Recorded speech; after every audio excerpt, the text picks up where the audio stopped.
Muy buenas tardes, bienvenidos, bienvenidas a una conferencia más de nuestro seminario de Filosofía y Medicina. Esta es una de las dos conferencias que tenemos preparadas para cerrar nuestras actividades a lo largo de este año. Han sido actividades muy fructíferas, actividades de las cuales muchos de ustedes han participado. Saludo a todos y todas los que se conectan para compartir con nosotros este espacio de reflexión y difusión del pensamiento filosófico. Voy a hacer una breve presentación de mi estimado amigo Iván Ambriz. Él es licenciado en Filosofía por la Universidad de Guadalajara, es maestro en Filosofía de la Ciencia por la London School of Economics y actualmente está en tercer año del doctorado bajo la supervisión primaria de la doctora Lisa Bortolotti. Bortolotti, sí, lo dije lento, pero no me equivoqué, creo. Okay. Bortolotti, de la Universidad de Birmingham en Inglaterra. También cabe decir que Iván fue durante 2 años, me parece, presidente de la Coordinadora Nacional de Estudiantes y Pasantes de Filosofía, lo que actualmente es la Comunidad Mexicana de Estudiantes de Filosofía. Esta organización, pues en realidad trabaja desde el 80, creo que desde el 84. Actualmente, si bien bajo otro nombre, pues bueno, seguimos en actividades y Iván fue una pieza importante para que la institución sea lo que es hoy en día. Así que me da mucho gusto, un gusto especial, recibir a Iván en este espacio. Adelante, estimado, te cedo los micrófonos. Gracias. Gracias a todos. Otra vez bienvenidos y voy a compartirles aquí en la pantalla la presentación. Y ya de todos modos, como les comenté, tienen la presentación PowerPoint en el chat del Zoom. Por si paso muy rápido la diapositiva o por si en el momento de las preguntas pues quieren retomar algo y para que sea más fácil, ¿no? Entonces, bueno, pues muchas gracias a Adrián, muchas gracias también a la Conmefi, antes con Nefi, ahora con Mefi, con M. La verdad es que es muy divertido ver que hay este tipo de espacios, creo que son muy enriquecedores para la discusión. Y bueno, vamos a la charla. Pues mi charla, como saben, se titula El debate sobre el concepto de enfermedad en la filosofía de la medicina. Antes quiero mencionar un poquito sobre la estructura que estábamos pensando. Mi sugerencia es yo hablar más o menos 45 minutos, alrededor de 45 minutos, luego tomar un descanso de 10 minutos aproximadamente y luego abrir espacio para hacer preguntas y respuestas y discusión sobre lo que voy a presentar, ¿va? Y bueno, es la estructura que sugiero. Creo que en principio no hay problema, a menos que alguien tenga alguna objeción al respecto. Bueno, la charla va a tratar sobre el concepto, sobre cómo ha sido entendido y discutido el concepto de enfermedad dentro de la filosofía analítica de la medicina. Probablemente algunas de las personas que están aquí estén más familiarizadas con la filosofía continental que con la filosofía analítica. En esta charla en particular vamos a abordar, vamos a tratar temas específicos dentro de la filosofía analítica con autores de referencia dentro de la filosofía analítica y no dentro de la filosofía continental, igual para que haya también pues un panorama más amplio sobre las discusiones filosóficas sobre la medicina y sobre la enfermedad, ¿no? Como vamos a ver, hay al menos 3 posiciones filosóficas, 3 posiciones filosóficas dominantes con respecto al concepto de enfermedad y lo que, digamos, lo que es una enfermedad dentro de la filosofía de la medicina. Estas 3 posiciones filosóficas son el naturalismo, el iridismo y el normativismo, que los tenemos aquí desplegados. Mi plan para la charla es darles una pequeña introducción sobre, un poco para situar cuál es el tipo de cosas con las que se lidia en la discusión del concepto de enfermedad y luego ir desplegando poquito a poco, muy brevemente, cada una de las perspectivas para presentar cuál es la teoría que presenta argumentos en favor de cada perspectiva y luego un poquito de las críticas que ha tenido cada una de las perspectivas, ¿no? Bueno, ese es básicamente el plan para la charla. Filtrados entre voy a filtrar un poco mi posición filosófica personal respecto a estas cosas, de repente en una u otra de las discusiones, específicamente para el naturalismo y para el hibridismo.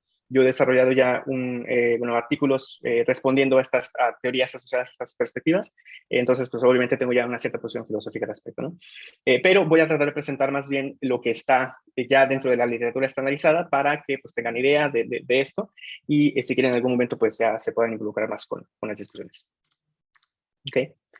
Bueno, primero me gustaría un poco aludir al uso del concepto de enfermedad dentro del uso común, dentro tanto de las comunidades médicas como de las comunidades no médicas, ¿no? En particular, bueno, vamos a ver que cuando nosotros decimos de alguien que tiene una enfermedad, parece que estamos haciendo dos cosas muy importantes o dos cosas de especial relevancia. Una es establecer que, por ejemplo, si decimos que alguien tiene cáncer, estamos estableciendo algún tipo de cáncer, estamos estableciendo que esa persona que hay algún hecho biológico en esa persona, ¿no? Específicamente algún tipo de disfunción, y además parece que también tendemos a pensar que eso es algo malo que le ocurre a tal persona, ¿no? Entonces, ahorita vamos a ver cómo es que estos dos elementos, el elemento de los hechos biológicos y el elemento de las evaluaciones negativas que tenemos de esos hechos, están presentes en nuestras concepciones de enfermedad, ¿no? Bueno, voy a presentar una pequeña definición del concepto de enfermedad de un diccionario médico, un tanto popular. La presento, que es una definición correcta para ver estos elementos de los que yo mencionaba hace un momento, ¿no? Específicamente en esta cita, en esta definición, pues está el asunto de los hechos biológicos como asociados a las enfermedades, ¿no? De acuerdo con el Diccionario Médico Ilustrado de Dorlands, en la 32ª edición, una enfermedad es cualquier desviación o la función de una parte, de un órgano o de un sistema del cuerpo, tal cual se manifiesta por síntomas y signos característicos, ¿no?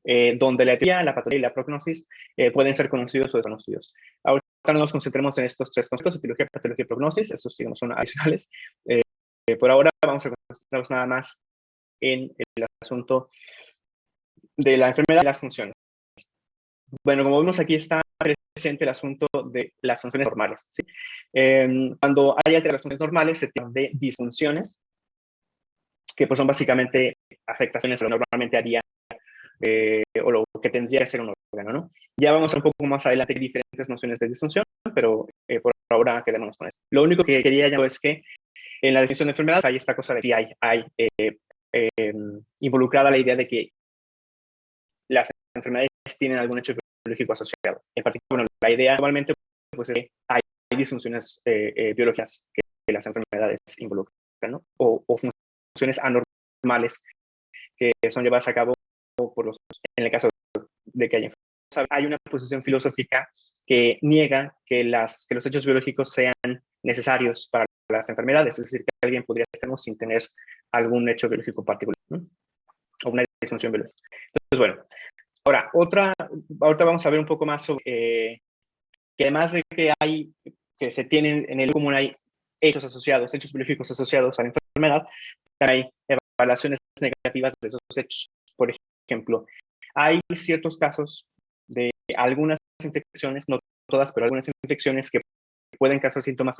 Estas infecciones es relativamente normal que se considere que cuando las infecciones causan síntomas son enfermedades, pero cuando las infecciones no causan síntomas no son enfermedades, solamente se toman pues como infecciones, ¿no?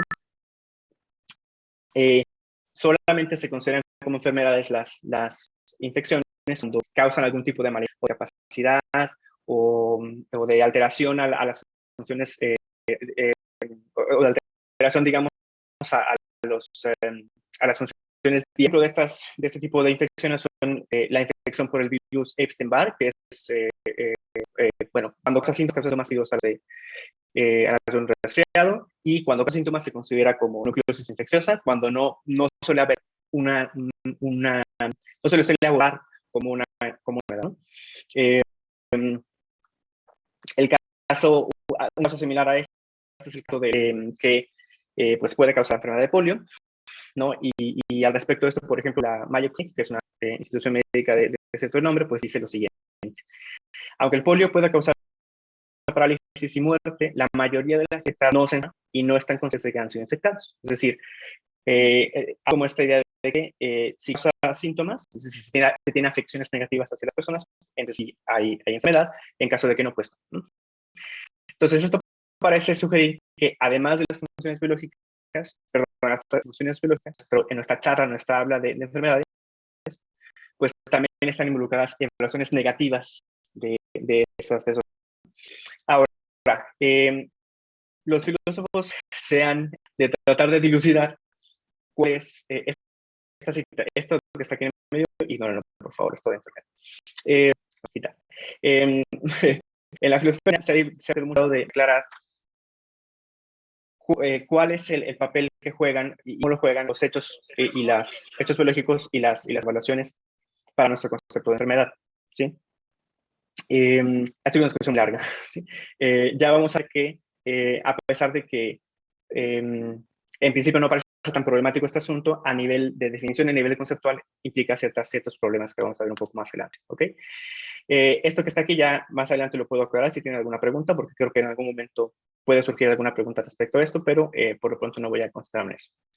Bueno, hay entonces 3 posiciones filosóficas al respecto de estos dos elementos que están en nuestro habla de las enfermedades. El naturalismo, el hibridismo y el normativismo. Ahorita vamos a ver específicamente las ideas básicas de cada uno y después vamos a ir un poco desmenuzándonos, ¿no? Primero el naturalismo. De acuerdo con el naturalismo, las evaluaciones negativas de las disfunciones biológicas son contingentes a nuestro concepto de enfermedad. Significa que no necesitamos, que lo único que necesitamos para diferenciar entre una condición que es una enfermedad y una que no es una enfermedad es que haya una disfunción biológica, ¿sí? Porque de acuerdo con el naturalismo, una disfunción biológica es suficiente para la enfermedad. Esto quiere decir, en términos menos filosóficos, que lo que es una enfermedad, de acuerdo con el naturalismo, es nada más una disfunción biológica. No hay más con respecto a lo que es una enfermedad, más que la disfunción biológica. Entonces, repito, el naturalista es que si uno quisiera distinguir entre dos condiciones, cuál de ellas es una enfermedad, uno tendría nada más que corroborar que si alguna de ellas dos tiene alguna disfunción. O sea, si alguna de ellas dos involucra alguna disfunción. ¿Ok? Nada más. No es necesario para el naturalista que esta disfunción cause algún tipo de daño o que sea evaluada negativamente. ¿Va? Luego, el hibridismo es una idea que está un poco opuesta al naturalismo. El hibridismo dice, es cierto, las enfermedades siempre tienen que contener un componente de hechos biológicos, específicamente una disfunción biológica, pero además la disfunción tiene que estar necesariamente evaluada de forma negativa. Es decir, cuando yo quiero distinguir entre enfermedades y no enfermedades, lo que me permite determinar esa distinción es que hay disfunciones que yo evalúo negativamente. Es decir, hay disfunciones que no son dañinas o que no están evaluadas negativamente y que por eso no son enfermedades, ¿sí? En cambio, el naturalista diría, todas las disfunciones, estén o no evaluadas negativamente, son enfermedades. El hibridista, como lo acabo de decir, tiene la idea de que únicamente las que están evaluadas negativamente son disfunciones. Ahorita vamos a ver a qué se refiere todo esto de evaluar negativamente y cuáles son las ideas que tiene el asunto de disfunción, ¿no? Y luego una posición un poco más extravagante, que es la del normativismo, que está menos en línea con el pensamiento y con el uso normal del concepto de enfermedad. Y de acuerdo con esta perspectiva, de acuerdo con esta posición filosófica, las disfunciones son contingentes a nuestro concepto de enfermedad. Es decir, una enfermedad puede no contener una disfunción biológica. Alguien puede tener una enfermedad sin tener una disfunción biológica de acuerdo con el normativismo, ¿sí? Y de acuerdo con el normativismo, los permite distinguir entre condiciones de enfermedades y condiciones que no son enfermedades, es que a las enfermedades las evaluamos de cierta manera negativa. Hay específicamente tres tipos de evaluaciones negativas que se hacen, que vamos a ver cuando lleguemos al punto del normativismo. ¿Okay? Y entonces una enfermedad es nada más una condición que es evaluada negativamente de una cierta manera, de una manera muy particular, como veremos un poco más adelante. Ok, vamos a ir a entonces el naturalismo. Las cosas se van a poner un poquito técnicas en este punto. Espero ir aclarando con ejemplos para que no quede todo tan técnico, filosóficamente hablando, ¿ok? Entonces, bueno, una cosa importante a recalcar es el naturalismo, el hibridismo y el normativismo son tres posiciones filosóficas. Cada una de esas puede tener una o más teorías asociadas, es decir, puede haber más de una teoría naturalista, una teoría hibridista y más de una teoría normativista. En el caso del naturalismo, la teoría más influyente naturalista es la teoría bioestadística, que fue propuesta por Christopher Boers en el 77, un filósofo estadounidense, en un artículo que se llama Health as a Theoretical Concept. Entonces, bueno, esta teoría, a pesar de que es la más influyente y creo yo una de las más discutidas en filosofía de la medicina en general, también es una de las más polémicas dentro de la filosofía de la medicina, a pesar de que para muchos, pues, el naturalismo es la posición correcta, ¿no? Yo me incluyo dentro de los que piensan que la mejor versión de lo que es una enfermedad es pues, específicamente algún tipo de hecho biológico, ¿no? Independientemente de las valoraciones que hagamos. Sin embargo, esta teoría, no la posición, sino la teoría específicamente esta, pues es extremadamente controvertida y vamos a ver a continuación por qué. Christopher Boers resume esta teoría en cuatro principios, digamos. Este resumen es el más reciente que tiene Boers de la teoría. Esto lo publicó en 2014. Es lo más reciente, aunque no es muy reciente, pero es lo más reciente que tiene Boers. Y lo reduce a cuatro principios. Vamos a ver, voy a leerlos simplemente así para ser muy fiel a lo que Boers dice y vamos a ir ejemplificando para que quede más claro, ¿no? Entonces, tengo aquí la original en inglés y la traducción en español, para que puedan seguir ambas si les interesa una u otra. Entonces, bueno, el primero de los principios es que la clase de referencia es una clase natural de organismos de diseño funcional uniforme, específicamente un grupo de edad, de un sexo, de una especie. Ahorita vamos a ver con ejemplos a qué se refiere. Luego, el principio número 2, una función normal de un proceso o de una parte dentro de los miembros de una clase de referencia es una contribución estadísticamente típica que hace esa parte o ese proceso a la supervivencia o a la reproducción individuales. También ahorita vamos a ver un ejemplo al respecto. Luego, estos son los conceptos que nos interesan. El principio 3. La salud en un miembro de la clase de referencia es la habilidad funcional normal, es decir, la habilidad de cada parte interna de desempeñar todas las funciones normales en ocasiones típicas con eficiencia menos típica.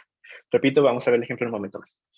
Y luego, el que más nos importa para la discusión es el concepto de enfermedad. De acuerdo con la teoría bioestadística, una enfermedad es un tipo de estado interno que perjudica la salud, es decir, que reduce una o más habilidades funcionales por debajo de la eficiencia típica. Vamos a ver qué significa todo esto con ejemplos. Antes que todo, tenemos que tener en cuenta que Boers, de este filósofo, incluye la noción de función normal, es decir, lo que es la salud es equivalente a la función normal. Todas las funciones normales son saludables para Boers. Y función normal tiene dos aspectos, un aspecto cualitativo y un aspecto cuantitativo. El aspecto cualitativo de una función normal o de una función en general, no solo de funciones normales, es lo que hace un órgano. Por ejemplo, en el caso del corazón, la función cualitativa del corazón, una de las funciones cualitativas es bombear sangre, ¿no? Lo que hace el órgano. Y la función cuantitativa, la eficiencia con la que tal órgano hace o lleva a cabo función cualitativa. Por ejemplo, en el caso del corazón, la eficiencia en la frecuencia cardíaca, ¿no? Es decir, la frecuencia cardíaca puede ser más alta o más baja, dependiendo del organismo. Y eso es la parte cuantitativa de las funciones, ¿ok? Vamos a ver eso con lo anterior. Bueno, vamos ahora a tomar una clase de referencia. Una clase de referencia es nada más un grupo de individuos, ¿no? Específicamente un grupo de individuos que son de la misma especie y que tienen el mismo sexo. Entonces, vamos a tomar el grupo de individuos de los machos humanos, ¿no? Esa es nuestra clase de referencia ahorita. Lo que voy a decir a continuación es verdad, no solamente de esta clase de referencia, pero vamos a tomarlo como si fuera nada más verdad de esta clase de referencia, no es verdad, nada más esta clase de referencia. Entonces, en esta clase de referencia, la función de bombear sangre es lo que el corazón hace típicamente, es decir, la mayoría de los corazones de esta clase de referencia hacen eso, bombean, en la mayoría de los corazones de esta clase de referencia, la contribución que hacen esos corazones a la sobrevivencia y a la reproducción individuales es bombear sangre, ¿no? Es lo que hacen normalmente los corazones, lo que la mayoría hace. Y entonces, esa se establece, de acuerdo con Boers, como la función, por esta razón se debe establecer como la función cualitativa normal, ¿no? La normal. una función cualitativa anormal sería pues que el corazón no bombea, ¿no? Es decir, el corazón hace algo, pero no hace lo que, no hace lo que la mayoría de corazones. Y luego, eso por un lado, luego el corazón, vamos a suponer que la eficiencia con la que normalmente el corazón bombea sangre es una eficiencia de, digamos, entre 60 y 100 latidos por minuto en estado de reposo, ¿no? Que eso es solamente en esa clase de referencia, sino en todas las clases de referencia, aparentemente. Pues bueno, supongamos entonces que dentro de esta clase de referencia de hombres de 30 años de edad, la mayoría tiene esa frecuencia en estado de reposo. Entonces, para Bors, esta debería ser la función cuantitativa normal. Okay. Entonces, la función cuantitativa normal, el corazón late como la mayoría de corazones laten. Perdón, que el corazón bombea sangre así como la mayoría de corazones. Y la función cuantitativa normal, que la mayoría de los, igual o mayor a que la mayoría de los corazones lo hace, dentro de la clase de referencia. Entonces, de acuerdo con esto, va a estar sano, de acuerdo con esta teoría, si desempeña la función cualitativa normal, o sea, si bombea sangre, y además si desempeña la función cuantitativa, si lo tasa de una frecuencia por minuto, por estado de reposo. En cualquier otro caso, ese corazón va a estar no saludable, de acuerdo con la teoría.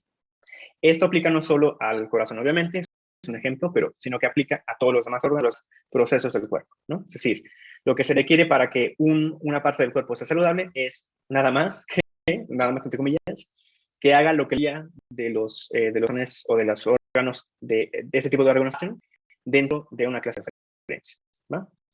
Y ya, básicamente es eso. Si un órgano no hace lo que hacen la mayoría de los órganos, entonces ese órgano va a estar enfermo. ¿Okay? Pues la idea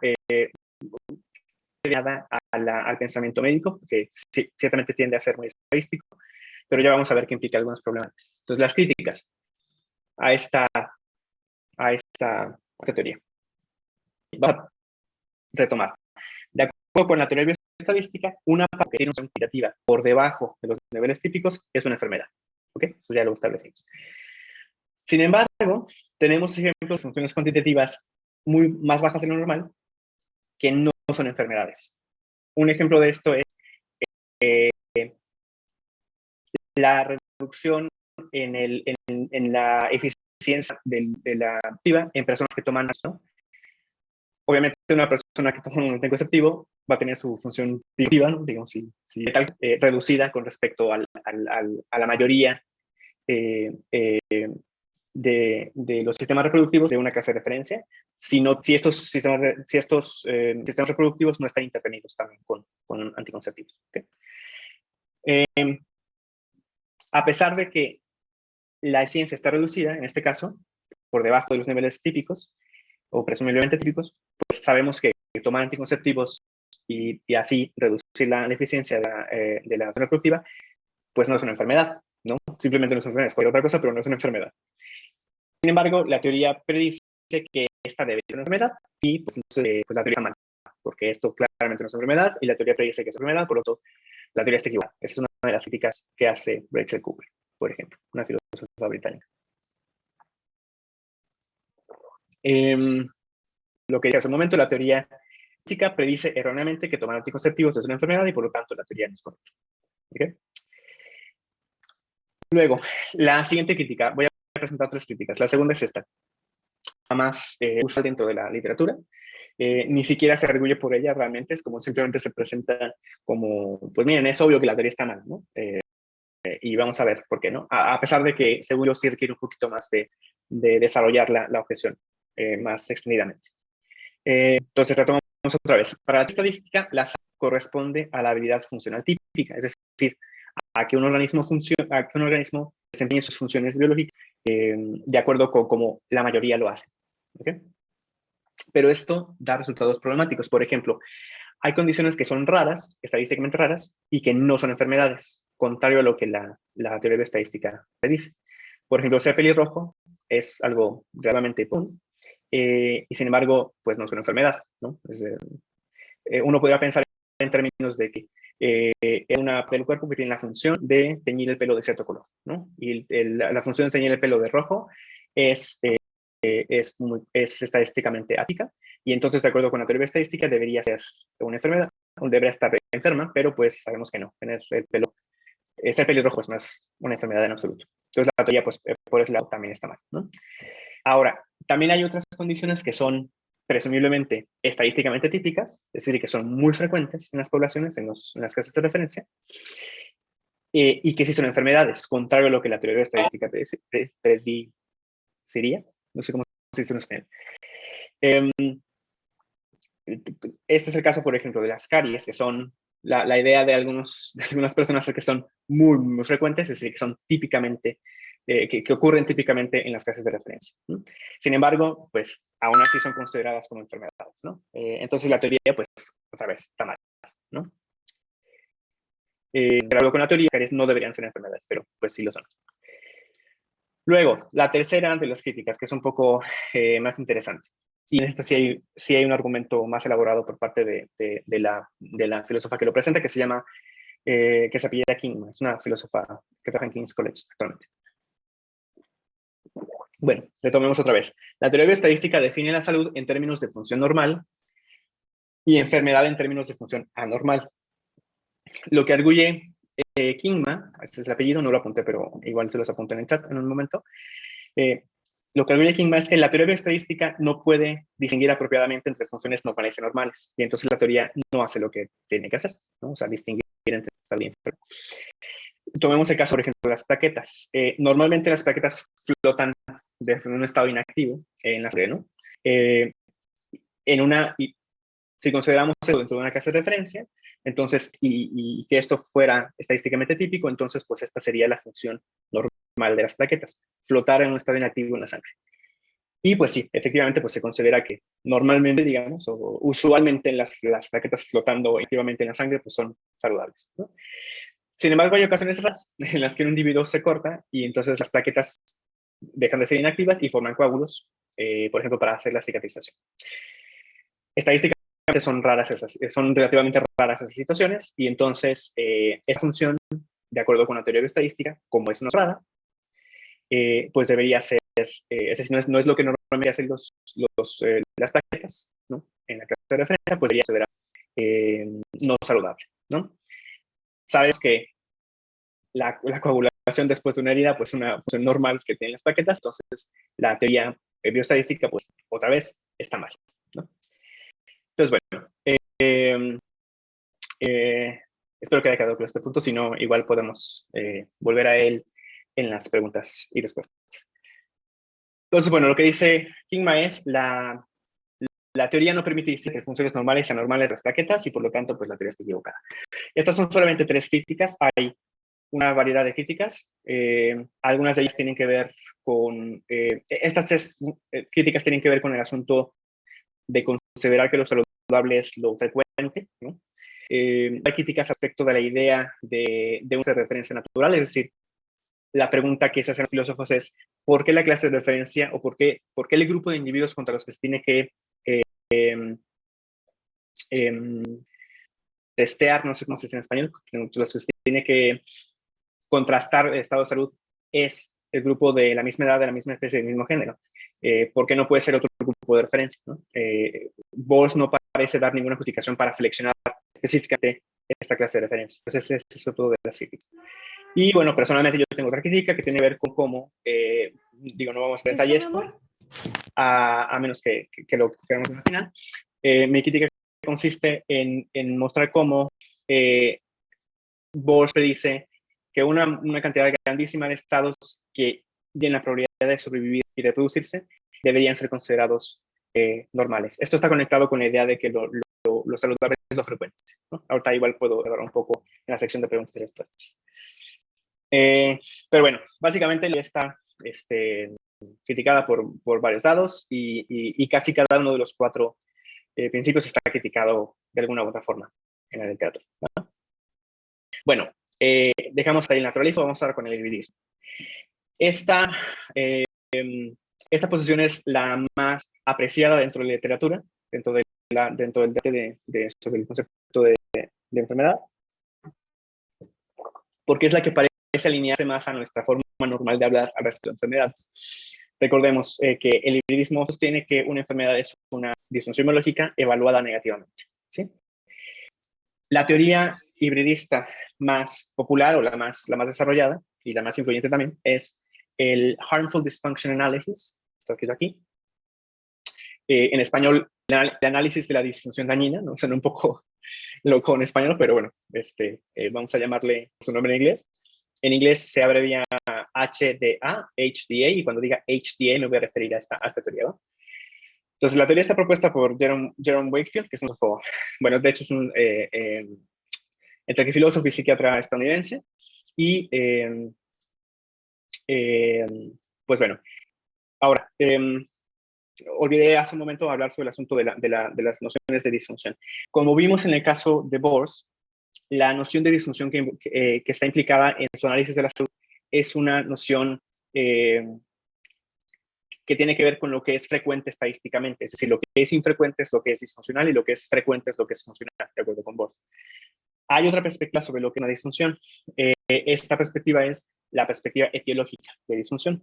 Las perspectivas etiológicas de disfunción, la manera en que conciben a las disfunciones es en términos de una historia evolutiva, es decir, que los órganos tienen ciertos rasgos que en algún momento del pasado fueron seleccionados naturalmente y que entonces se entiende que esos rasgos que fueron seleccionados naturalmente en el pasado, pues son aquello para lo cual el órgano está diseñado naturalmente, ¿no? Entonces, esta teoría, la teoría del Harmful Dysfunction Analysis, es una teoría que tiene una noción de disfunción etiológica, no estadística, ¿ok? Y vamos a ver un poco de esto.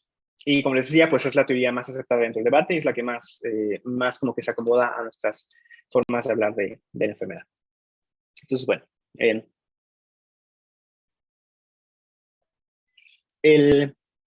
está la cita original en inglés y luego la traducción en español. Bueno, el análisis de la disfunción dañina o Harmful Dysfunction Analysis sostiene que una enfermedad es una condición dañina, juzgada por valores sociales y así cargada de valores, que es causada por una disfunción, donde disfunción es un componente factual, es decir, relacionado con hechos, que refiere a una falla de algún rasgo del organismo en desempeñar una función natural para la cual fue biológicamente diseñado. Que es lo que les comenté hace un momento sobre esta noción etiológica o histórica de la disfunción, ¿no? Aquí hay varias cosas que es importante notar. La noción esta de disfunción, pues es problemática porque pues, es muy discutida dentro de la filosofía de la medicina y dentro de la filosofía de la biología, pero digamos, los problemas iniciales de la teoría son que no queda claro a qué se refiere Wakefield con el asunto de que una condición sea porque no ofrece una expresión de consideración que es dañino, solamente dice, pues bueno, como lo que la sociedad, ¿no? Entonces, lo que la sociedad considera dañino, eso se toma como daño para nosotros. Luego tiene una noción un poco ingenua de las disfunciones. Esta noción específicamente etiológica de la disfunción ha sido criticada ya en la literatura. Hay gente, por ejemplo, que arguye que para que una condición sea una disfunción, no solamente se requiere que el órgano no haga lo que hacer, sino que, o sea, que eso no es suficiente. O sea, fallar en hacer lo que el órgano tiene que hacer no es suficiente para tener una disfunción. Es lo que arguyen algunos en la literatura. Ya veremos si les hablamos de esto, o no continuamos. Pero bueno, esos son los principios de la teoría que son más en tipo, o sea, digamos, son problemas típicos pendientes, digamos, de la noción misma de enfermedad, ¿no? Entonces, bueno, de acuerdo con la teoría de la disfunción dañina o del Harmful Dysfunction Analysis, podemos entenderlo, vamos a tener un ejemplo de la siguiente manera. Vamos a tomar el caso de la diabetes tipo 2, ¿no? La diabetes tipo 2 involucra una disfunción biológica, ¿no? Una o varias, ¿no? Una vez puede ser que el páncreas falle en insulinabilidad, ¿no? La insulina está vinculada con la metabolización de glúcidos y entonces una insulina pobre pues lleva en que los pacientes tengan niveles elevados de glucosa en sangre, lo cual tiene algunas consecuencias, otras consecuencias para los, ¿no? Como daños en los ojos, daños en el corazón, daños en los ojos o enfermedad del corazón, daños en los ojos, etcétera, ¿no? Entonces, la idea del hibridismo es, además de involucrar esa disfunción causa daño en los pacientes que padecen esta disfunción, ¿no? Como lo decía, pues los pacientes pueden padecer daños a los ojos, enfermedad del corazón o otra a la salud. Y estas cosas pueden intervenir en la capacidad de los pacientes, por ejemplo, de disfrutar la vida o de regresar a sus propósitos, ¿no? Esa es como la idea.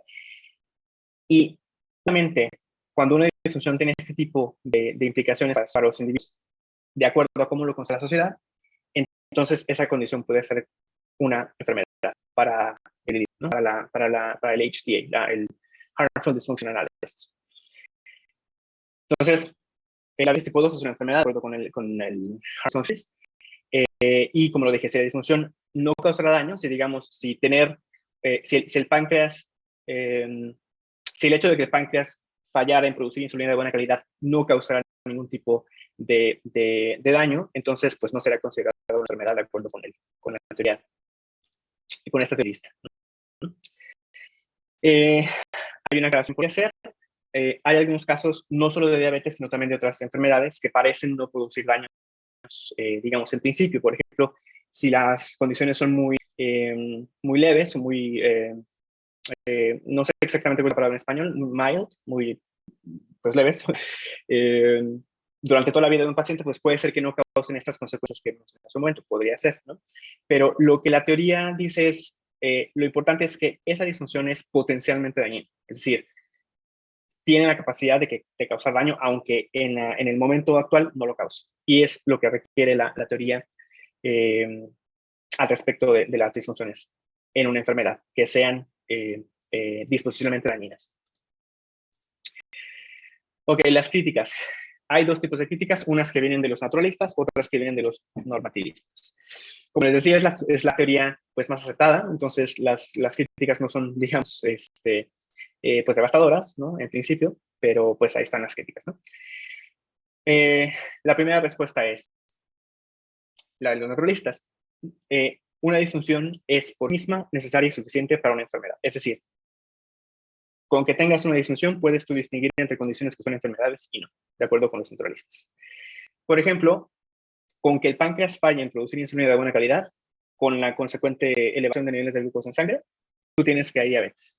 Es decir, no requieres evaluar negativamente eso para que haya diabetes, ¿no? Y para distinguir la diabetes en tanto que enfermedad de otras condiciones que no son enfermedades, ¿no?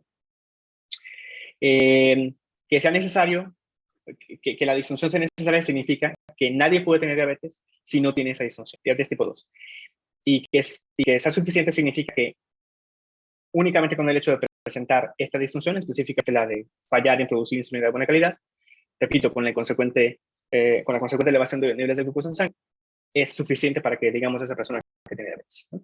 Elevaciones constantes de niveles de glucosa en sangre.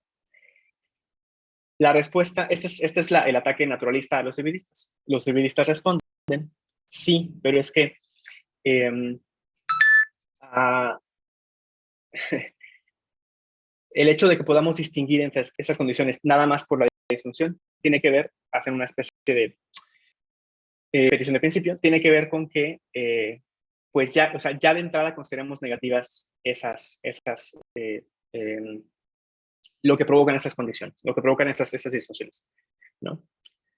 Ahorita igual podemos andar un poco en esta respuesta hibridista, en la sección de preguntas y respuestas. Ahora, la respuesta del normativista es la siguiente, que tampoco es pues demasiado satisfactoria. Lo que dicen los normativistas, recordemos que los normativistas son los que piensan que una disfunción biológica no es necesaria para una enfermedad, ¿no? Lo que dicen es, el requisito de que la disfunción biológica sea necesaria para una condición, que es una enfermedad, es demasiado fuerte, de acuerdo con los normativistas. Porque ellos dicen, las funciones psiquiátricas no parecen tener disfunciones biológicas asociadas. Y entonces, de acuerdo con Rachel Cooper, que es quien plantea esta objeción, ella dice, pues, estas condiciones, las funciones psiquiátricas, son consideradas como enfermedades, pero pues es implausible que algunas de ellas estén asociadas a disfunciones biológicas y por lo tanto el requisito de que tiene que tener una disfunción biológica para que una condición sea una enfermedad es excesivo o demasiado fuerte por parte de los hibridistas. Hay una respuesta a esta objeción que vamos a ver a continuación en la sección de normativismo. ¿Ok? Que ya llegamos a la sección de normativismo. Dentro del normativismo, la teoría más influyente es la teoría de Rachel Cooper, que como les decía es una filósofa británica, y lo que dice ella, ahorita vamos a ver, esta teoría, como les decía antes, excluye la noción de disfunción biológica del concepto de enfermedad, ¿no? Únicamente, cuando queremos distinguir entre condiciones que son enfermedades de las que no son, dice Cooper, lo que hacemos es hacer cierto tipo de evaluaciones, según ella. ¿Okay? Ahorita vamos a ver cuál tipo de evaluaciones hacemos. Esta teoría ha sido poco discutida dentro de la literatura. Como les decía al principio, no es una posición, digamos, que normalmente se tome con respecto a las enfermedades, ¿no? Porque regularmente uno tiende a pensar que tiene que haber alguna disfunción biológica involucrada en las enfermedades. Y bueno, pues por eso en parte ha sido poco discutida dentro de la literatura. Ahora, la teoría es exactamente la siguiente. Una enfermedad es una condición que reúne las siguientes 3 características. Todas son necesarias y en conjunto suficientes. O sea, cada una es necesaria y en su conjunto son suficientes para que una condición sea una enfermedad. Uno es que la condición que se tiene sea tal que tenerla es malo para el individuo. ¿Sí? Aquí, este es un contraste con el hibridismo. Recordemos que para el hibridismo, el daño que causa la disfunción está evaluado de acuerdo a los estándares sociales, y en el caso del normativismo, de esta teoría específicamente, el hecho de que una enfermedad sea mala tiene que ver con cómo el individuo evalúa que esa condición es para él. Entonces, si el individuo evalúa que una cierta condición es mala para él, para ella, entonces esa condición podría ser una enfermedad si reúne esas otras 2 características. La segunda característica es que quien tiene bendición, una enfermedad, se consagra. Si uno piensa que esa enfermedad es desafortunada, ¿no? Y la tercera es que esa condición es potencialmente estable médicamente hablando. ¿Ok? ¿Por qué potencialmente? Porque sabemos que pues para algunas condiciones no hay tratamientos específicos médicos, sino, o sea, tratamientos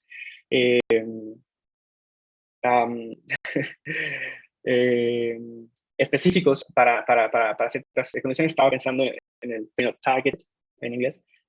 No hay ciertos tratamientos específicamente destinados a tratar las condiciones, sino como a tratar, digamos, son paliativos pues de las condiciones, ¿no? Entonces, el requisito de que potencialmente tratable, potencialmente médicamente tratable, pues tiene que ver con que obviamente se pueda al principio desarrollar un tratamiento para esta condición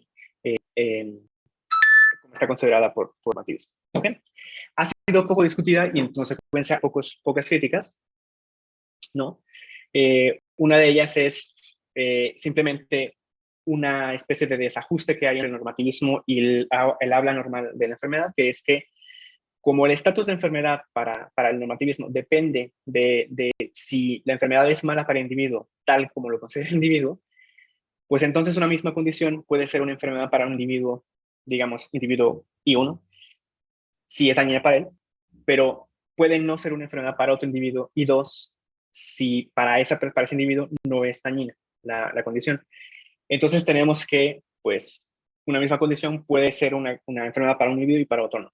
Esto simplemente pues, es un desajuste con el uso normal, digamos, tanto dentro de la medicina como fuera de la medicina, de nuestro concepto de enfermedad, porque pues uno entiende que pues las enfermedades se tienen, independientemente de quien tenga esas condiciones, pues si son enfermedades, pues van a estar enfermos, ¿no? La otra respuesta de un filósofo que se llama Jacob Stegenga, un epistemólogo de la medicina, es la siguiente. La motivación que tiene Rachel Cooper para sacar a las disfunciones biológicas, para eliminar a la disfunción biológica del concepto de enfermedad, es que hay algunas condiciones psiquiátricas que no parecen estar asociadas con disfunciones biológicas. Sin embargo, lo que arguye Jacob Stegenga es que y bueno, esto no solamente lo arguye, sino que es lo que ocurre en la investigación, una de las tareas más importantes de la investigación en psiquiatría es tratar de encontrar ciertos factores biológicos que se puedan asociar confiablemente a las condiciones psiquiátricas. Actualmente el consenso es que pues no hay tal, o sea, obviamente hay candidatos de ciertas disfunciones o ciertos aspectos biológicos que se pueden asociar a enfermedades o condiciones psiquiátricas como la esquizofrenia o la depresión, pero no está establecido que haya una asociación, digamos, confiable entre esos candidatos hechos biológicos y las condiciones psiquiátricas. Entonces, lo que dice Stegenga es, la idea es que los psiquiatras están buscando eso. Entonces, y de muchos aspiran a definir las condiciones psiquiátricas en términos de algún factor biológico. Por ejemplo, decir la esquizofrenia es tal disfunción, ¿no? Como se suele hacer en otras áreas con otras enfermedades del cuerpo, ¿no? Entonces, pues la respuesta es sí. La verdad es pues que las condiciones psiquiátricas no tienen disfunciones biológicas, pero los psiquiatras lo que quieren pues, es encontrar esas disfunciones biológicas. Entonces, la posición de Cooper está pues simplemente en contra de la tendencia dentro de la psiquiatría. Okay. Y bueno, esas son las dos críticas que se han presentado en la literatura. Voy a cerrar aquí simplemente para dejar espacio, espero, un poco amplio para poder resolver dudas, algunas preguntas. Hay algunas cosas también que hay por aclarar. Y bueno, pues espero sus preguntas en un ratito. Yo sugiero que tomemos 10 minutos de descanso. No sé qué es lo que opinen los demás. Estoy bien también si continuamos directamente a la sección de preguntas y respuestas o si vamos al descanso, como ustedes quieran. Muchas gracias, Iván. A mí me parece adecuado tomarnos un descanso antes de las preguntas para que cada quien formulemos las propias y demos también un respiro después de la carga conceptual que nos acaba de ofrecer mi estimado maestro Iván. Yo ya tengo elaboradas mis preguntas, pues sí, ¿qué te parece que nos tomemos 5, 10 minutos? ¿10 minutos? Okay, estoy bien. De acuerdo. Nos vamos a tomar 10 minutos. Espero que todos regresen de vuelta por aquí. Son exactamente las 5:53. Vemos por aquí a las 6:03. Le pido por favor a mis alumnos de la Universidad San Ángel que me apunten su nombre en el chat para que yo pueda pasar registro de que estuvieron presentes en la charla y darles mucho cariño. Y ya. También, otra cosa, solo rápido, les recuerdo que la presentación PowerPoint que estuve proyectando presentando está en el chat por si quieren auxiliarse de ella para lo que quieran. Sí, por supuesto, y también con la venia del maestro Iván, la charla quedó grabada, así que posteriormente quien se integró un poco tarde a la misma fueron tal vez 5 personas que entraron ya que estaba un poco adelantada la charla, la van a tener a su disposición a partir de un vínculo de Drive. Eso, digamos, cuestiones técnicas, pero nos vemos por aquí a las 6:03, ¿de acuerdo? Okay. Vale, nos vemos en un momento.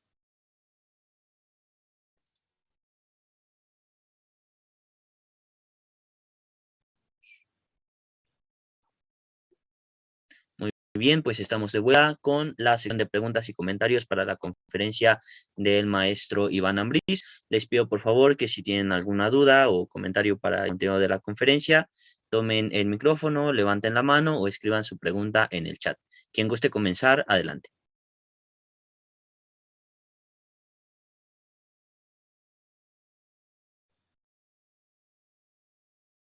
Excelente. Darío, comenzamos contigo, por favor. Hola, ¿qué tal? Me parece un excelente tema y ponencia. La verdad está muy padre, estuvo muy padre. Yo tengo así como algunas pequeñas dudas al respecto. Bueno, entiendo que son varias teorías un poco contrapuestas y pues yo quería aportar así como el punto de vista más o menos como práctico, ¿no? O sea, en referencia a lo que sucede en la práctica médica, ¿no? Por ejemplo, lo que nos comentaba Iván acerca de que en ciertos momentos las enfermedades no producen síntomas, ¿no? Entonces, ¿qué pasa ahí si el paciente o la persona está o no efectivamente enferma? Entonces, sí me causaría así como ruido la cuestión, ¿no? En el sentido de que, por ejemplo, como decía, por ejemplo, poniendo de ejemplo la diabetes, ¿no? La diabetes tipo 2, en el momento en el que produce síntomas, se manifiesta en el paciente, entonces se puede ver de manera clínica, ¿no? La cuestión es que también ya en esta era, pues la medicina pues, no solo es clínica, ¿no? Sino pues se acompaña de pruebas de laboratorio y la cuestión pues anatomopatológica, ¿no? Que nos permite ver enfermedades pues, o bueno, disfunciones antes de que se manifiesten con síntomas, ¿no? Y por lo tanto, efectivamente, las personas entran en este rubro de pacientes o de la enfermedad aún sin tener síntomas. O sea, alguien puede llegar precisamente hombres de 40, 45 años, 50, a una consulta de medicina familiar, se les toma una prueba de glucosa en la mañana y si sale alto, determinada cantidad de veces y en ciertos niveles la glucosa, pues sí, efectivamente el paciente se toma, se pone en el rubro como paciente diabético y se le empieza a dar primero cambios en el estilo de vida, por ejemplo, la alimentación, el ejercicio, demás, y si no, pues medicamento, ¿no? Mi pregunta aquí sería, por ejemplo, cuando hay pacientes que efectivamente logran bajar sus niveles de glucosa, ¿no? A niveles normales, pero estos pacientes en teoría pues siguen tomando medicamento y siguen siendo, al menos para los médicos que los atienden, pues siguen siendo diabéticos, aunque tengan niveles de glucosa normal porque están medicados, ¿no? Y en el momento en que dejan de tomar esos medicamentos, pues regresan a su condición de diabetes, aunque no les cause, en teoría no estén presentando síntomas. Y para un médico, pues sí sería pues una cuestión como realmente preventiva, porque efectivamente no se puede dejar que un paciente siga la evolución natural de la enfermedad, porque va a terminar precisamente teniendo cuestiones como ceguera o amputaciones, ¿no? A causa de la diabetes. Entonces, me parece súper interesante realmente esta cuestión, pero sí me deja así como que muchas dudas. No sé qué opinas. O, por ejemplo, tenía también otro ejemplo, el VIH. En realidad, por ejemplo, cuando una persona se infecta con el virus de la inmunodeficiencia humana, no presenta síntomas en un primer momento, quizá solamente algún síndrome febril inespecífico al inicio, y pueden pasar hasta 10 años hasta que presente síntomas la persona, ¿no? Es un lapso bastante grande, pero sin embargo, si por medio de laboratorios se descubre que esta persona tiene una deficiencia en los niveles de CD4, un sistema inmunológico que se está comprometiendo y tiene la carga viral también, entonces pues se empieza a dar medicamentos y puede que efectivamente nunca llegue a presentar síntomas. Sin embargo, pues tiene que estar en consulta constante y tomando medicamentos, y pues cualquier médico pues diría, pues sí, efectivamente tiene una infección de VIH y necesita mantener cierto régimen, ¿no? No es necesario esperar a que produzca un síndrome de inmunodeficiencia para que entonces se considere enfermo, al menos en el rubro de la medicina, pero bueno, serían mis ejemplos, ¿no? Que para aportar un poco a la discusión. Está muy padre el tema. Gracias. Sí, gracias por tu comentario. Te quería por esa. Digamos, la actitud que tú tienes, la actitud que aparece, se toma dentro de la medicina, corresponde mucho a la actitud naturalista. Es decir, como no importa que no cause síntomas, en el caso, por ejemplo, de la diabetes, ¿no? Es como, pues, sí, sin síntomas, igual sabemos que es una enfermedad, ¿no? Es como se toma como una enfermedad, ¿no? Ahora, mi pregunta es, por ejemplo, en el caso del VIH, ¿tú considerarías que alguien infectado con el virus, pero que no tiene síntomas, está enfermo? Una cuestión aquí, algo que han intentado los filósofos es tratar de distinguir dos cosas. Una es si un paciente tiene o no una enfermedad, es decir, algo que podría parecer que tiene que ver únicamente con un estado interno del paciente, ¿no? Y otra cosa es que esa condición amerite o no tratamiento. Es decir, puede ser que vamos, la idea de algunos filósofos es que que haya tratamiento o no es independiente de si el individuo tiene o no una enfermedad, ¿no? Entonces, te quería preguntar, es una pregunta totalmente genuina, no es ninguna pregunta de tipo filosófico. Tú en tu práctica, entiendo que tú eres médico también, ¿verdad? En tu práctica, tú consideras que alguien que tiene el virus, en el caso del VIH, está enfermo a pesar de que no tenga síntomas? O sea, en este lapso, digamos, de 10 años, o más o menos así, antes de que tenga síntomas, ¿tú consideras que, o se considera dentro del ámbito que está enfermo?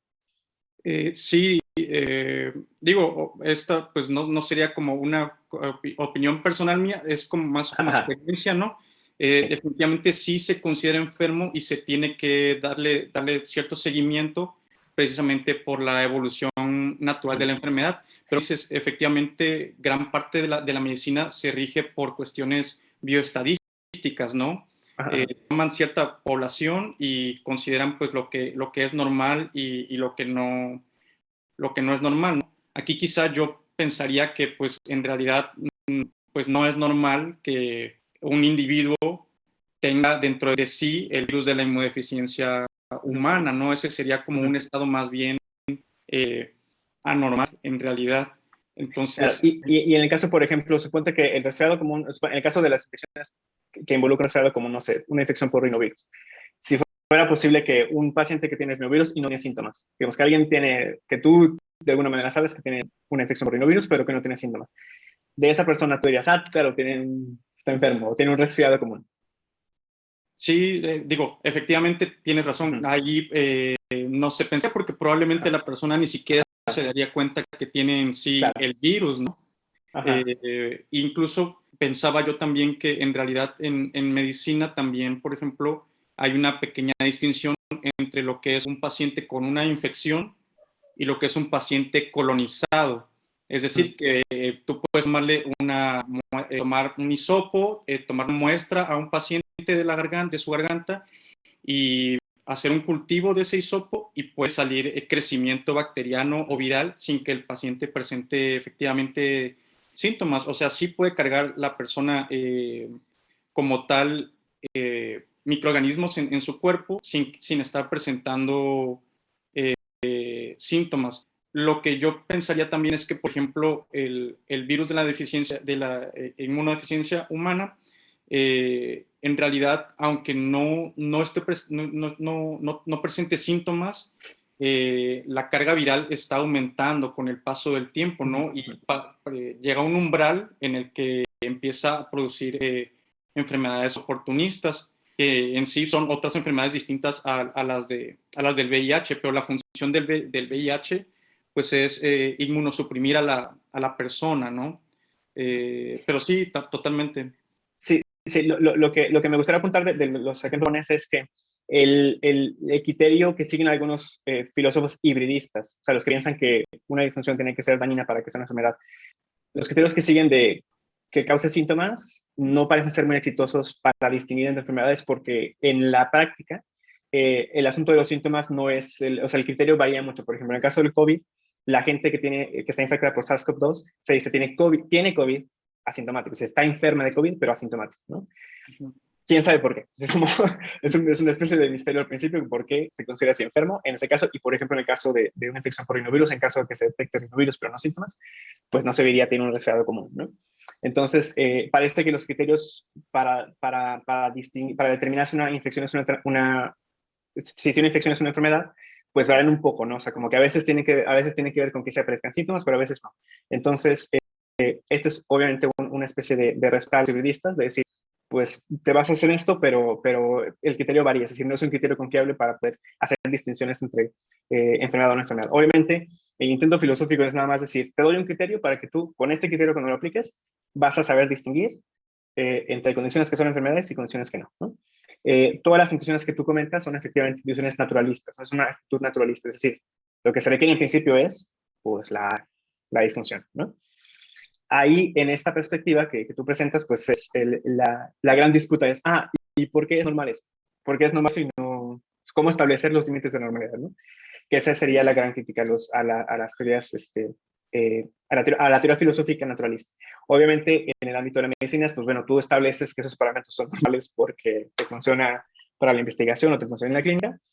Muy bien, ¿no? Ahí no hay demasiado más trabajo conceptual en ese sentido particular, ¿no? Que sí es muy, muy, muy preocupante para los filósofos, preocupante entre comillas para los filósofos. Pero bueno, perdón, para no hacer diálogo, igual, más preguntas si tienen. Muchas Sí, gracias. excelente. De hecho, justo al respecto de lo que estabas comentando, Iván, nos llegó un comentario en el chat de parte de Getsemaní. Igualmente con el VPH, el virus del papiloma humano, me parece, no siempre se presentan los síntomas y cuando se detecta en mujeres, principalmente ya es tarde, ¿no? Haciendo alusión justamente a una de las complicaciones que puede venir de considerar enfermedad solamente a partir de una evaluación, digamos, subjetiva o inclusive personal al respecto del concepto. Justamente al respecto era mi pregunta, Iván, en las tres perspectivas o los tres conceptos de enfermedad que nos presentaste, curiosamente no observamos una evaluación bien determinada específicamente del sujeto, o si más bien esta evaluación depende de la sociedad. Por ejemplo, sucede con los casos de virus que no presentan, que son asintomáticos, pero que son capaces de ser contagiosos, ¿no? En ese sentido, el primero en determinar que el individuo esté enfermo, tal vez no sea el individuo, pero definitivamente sí va a ser percibido de una manera distinta por agentes sociales externos, ¿no? No vi muy claramente esta relación entre individuo y sociedad dentro de los tres elementos que nos presentaste, dentro de los tres conceptos que nos presentaste. Están tocando en mi puerta, qué molesto. Permítame 2 segundos antes de que respondas la pregunta, por favor. Ok, ok.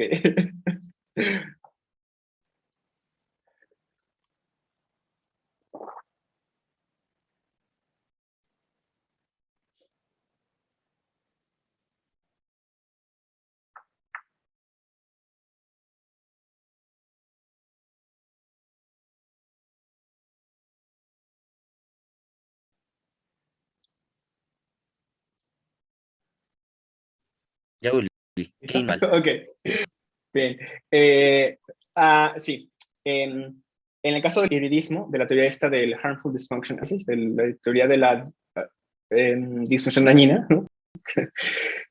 La idea es que una enfermedad es una condición en la cual hay una disfunción que está evaluada negativamente por la sociedad, ¿no? Entonces, de acuerdo con el hibridismo, lo que tú dices sería un ejemplo confirmatorio para eso. Es decir, mira, el coronavirus, por ejemplo, ¿no? Es cierto, conectándolo con lo que comentamos hace un momento, es cierto que en el caso del COVID no, y en otras condiciones, el criterio para establecer si una enfermedad o no es que cause síntomas en el paciente, ¿no?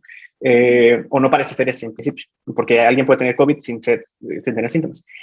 Pero mira, lo que pasa es que si se considera enfermedad por el riesgo de que contagie a otros que sí pueden desarrollar síntomas. Entonces es potencialmente dañino. Y entonces, para un hibridista te diría, por eso esa condición es una enfermedad. Entonces, esa sería una confirmación para el hibridismo, ¿no?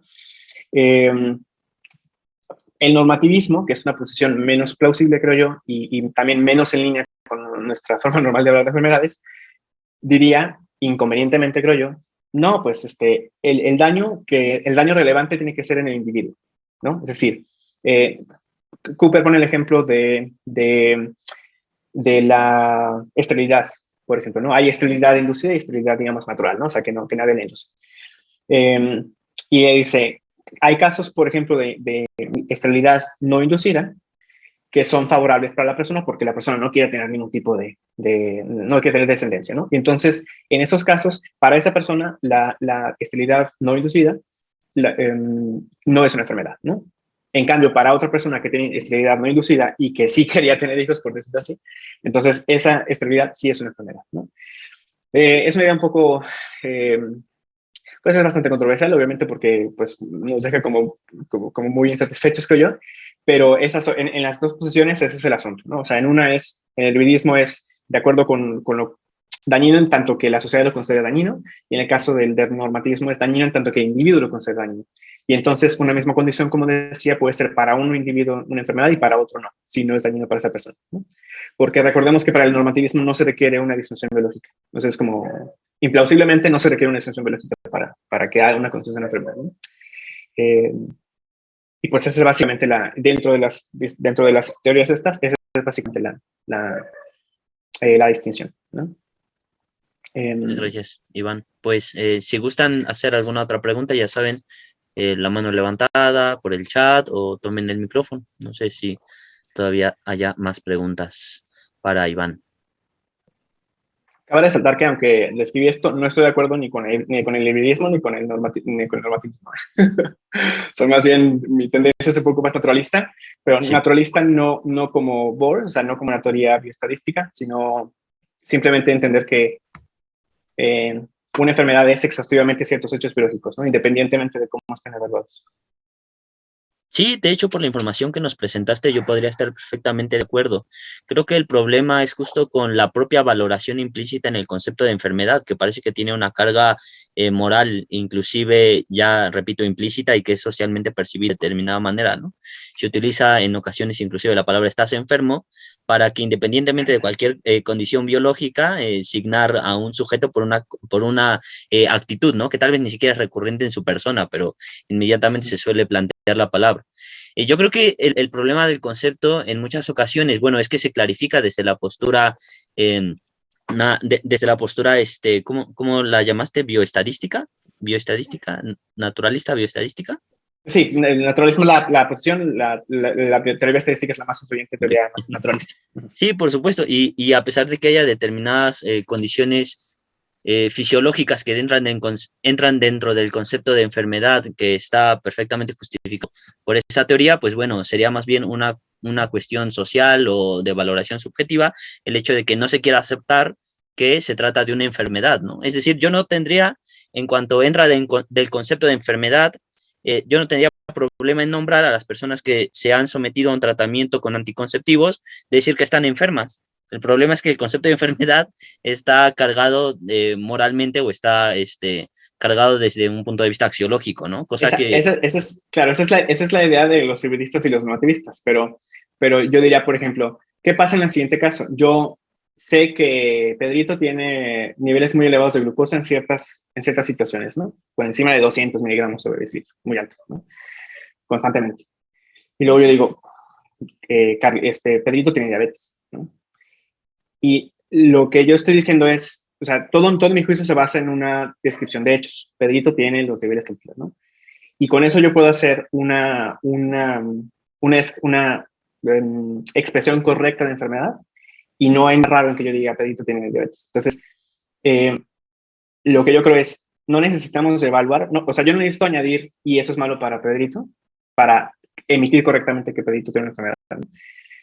Solamente me puedo basar en aspectos descriptivos y decir, en aspectos de hechos, o sea, en descripciones de hechos, y entonces inferir correctamente que Pedrito tiene una enfermedad. Entonces, por esa razón un poco más elaborada es que, o sea, mi argumento, digamos, en contra del hibridismo tiene que ver con esto un poco. Pero creo que Darío tenía otra pregunta. No sé si se quedó la mano desde antes, pero sí la tiene. O más, no sé, de acuerdo con el moderador. Bueno, hay varias más, perdón. Ya tenemos dos preguntas más. Son un último comentario de mi parte. Justo estuvimos tratando a Hipócrates hace un par de sesiones y él es el en señalar el problema de las enfermedades sagradas. Parece ser que el concepto de enfermedad desde su surgimiento estaba vinculado con una concepción coactiva vinculada con la divinidad, ¿no? Entonces parece que es esa raíz que muchas veces puede ocasionar que la enfermedad sea muy difícilmente depurable, una valoración más allá de las condiciones fisiológicas. Sí, pues era un problema ahí del propio Hipócrates. Pero ahora sí, vamos con las pasiones. Primero Tere y luego Gaby. Tere, por favor. Ok, muchas gracias. Buena tarde a todas, a todos. Iván, un gusto conocerte y también escucharte. Yo creo que Luis describía muy bien el estado, estamos así como pensando muchas cosas. Y tengo tres preguntas que me salieron a raíz de lo comentado en la charla. La primera es, recientemente nos tocó ver un caso muy cercano de un bebé que fallece a los 2 días de nacido. Y fallece por una situación de cuestiones cardíacas. ¿no? Digamos, un embarazo, podríamos decir normal, ¿no? En el uso coloquial de la palabra, sin problemas. Y bueno, nace el bebé y empieza a tener complicaciones y lo que le dicen a la familia es que su corazón no era apto para la vida. Entonces, a la luz de la manera en cómo se describe la enfermedad a partir de estas posturas, por ejemplo, pensaba en este caso, y yo decía, bueno, esto de determinar o de caracterizar un órgano, en este caso, como no apto, ¿sería una condición del corazón? ¿Sería una disfunción? ¿O sería totalmente algo aparte? ¿No? Se me vino a la mente, ¿no? Por esta distinción que se hace. No sé. La segunda pregunta sería sobre la discapacidad. Hace poco tomaba un curso sobre derechos humanos y se hacía un poco el énfasis en, de alguna manera, culpar a la medicina en que, de alguna manera, históricamente, aprendimos a ver la discapacidad como una enfermedad, como algo malo, como se describía, ¿no? Como algo malo para el individuo, como algo que puede tratarse, pero finalmente algo malo, ¿no? Algo negativo. Entonces, escuchando todo esto, bueno, por supuesto, saltó también esta pregunta. Y la tercera, sobre la enfermedad mental. Estos términos van, cómo entrarían al ámbito de lo mental. Y bueno, pues de antemano, gracias. Excelente exposición. Muchas gracias, muchas gracias. Con respecto al corazón apto para la vida. Bueno, antes que nada, quiero comentar. Estas perspectivas que presenté son, efectivamente, bueno, voy a decir algo muy tonto, 3 diferentes formas de entender las enfermedades, ¿no? 3 diferentes formas filosóficas, digamos, de entender las enfermedades. Entonces, si yo tengo, dependiendo de mi orientación, ¿no? Dependiendo de la orientación del filósofo, te va a dar una respuesta u otra, ¿no? Obviamente, lo ideal es que va a arguir respecto a eso, ¿no? Entonces, yo creo que esto de corazón apto para la vida puede, dentro de la discusión, por ejemplo, de la filosofía de la medicina, puede querer decir 2 cosas. Que, bueno, una sola que puede ser dividida en 2. Que el corazón era disfuncional desde el principio, ¿no? El corazón del bebito era disfuncional desde el principio. Y esta disfunción puede uno entenderla en términos como decía, etiológicos, es decir, con una noción de disfunción que está asociada a la historia evolutiva, ¿no? Es decir, que, digamos, la idea sería que los corazones, en algún momento del pasado, los corazones adquirieron ciertos rasgos, ¿no? Por sus ventajas evolutivas, y se mantuvieron así hasta nuestros días, y que entonces uno tendría que entender que esos rasgos específicos que fueron seleccionados en el pasado evolutivo son lo que constituye el diseño del corazón, ¿no? Si el corazón está diseñado para bombear sangre de cierta manera, con cierta presión y tener ciertas características estructurales, ¿no? O sea, de forma, digamos, del corazón. Y entonces, tal vez, no sé tampoco, porque depende mucho de qué tipo de carga tenga las personas que emitieron este juicio, ¿no? Del corazón no apto, pero tal vez puede ser algo así como, es que no, a diferencia de otros corazones, su corazón estaba diseñado para hacer lo que tienen que hacer los corazones. O no estaba, específicamente ese corazón, el corazón del niño, no tenía el diseño natural que tienen los corazones que les permite sobrevivir y reproducirse, ¿no? Quizá puede ser una interpretación de lo que quisieron decir estas personas, ¿no? Otra interpretación es la interpretación estadística de disfunción, que es normalmente los corazones hacen otra cosa, ¿no? O sea, normalmente los corazones contribuyen a la sobrevivencia de otra manera. No contribuye, no hace como los demás corazones, entonces pues este corazón está apto para la vida, ¿no? Esa era alguna de esas. Repito, depende mucho de la carga que puedan tener, ¿no? Con respecto a la discapacidad, en efecto hay una discusión muy fuerte en filosofía de la medicina sobre si deberían o no ser consideradas enfermedades, pero aquí vuelven a chocar. O sea, algo que vamos a ver siempre en la discusión sobre el concepto este es que regularmente uno tiende a ir hacia las intuiciones para responder estas preguntas o preguntas relevantes, y a veces no es muy fructífero porque pues yo tengo intuiciones naturalistas, pero otras personas tienen intuiciones hibridistas y otras tienen intuiciones normativistas, ¿no? Y quién está mal, pues quién sabe, ¿no? Si solo lo basamos en intuiciones no vamos a resolver demasiado. Entonces, la idea es que en la discusión, por ejemplo, un hibridista te podría decir, no, no, el hecho de que se discuta el estatus de enfermedad de las discapacidades confirma nuestra teoría hibridista, porque supongamos que las personas con discapacidades tienen alguna disfunción, ¿no? Pero los valores de la sociedad están cambiando y entonces ya no valoramos negativamente esa disfunción.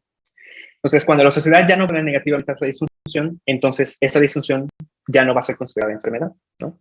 Entonces, tal vez la idea del hibridista sea esta, ¿no? O sea, mientras los valores van cambiando, ¿no?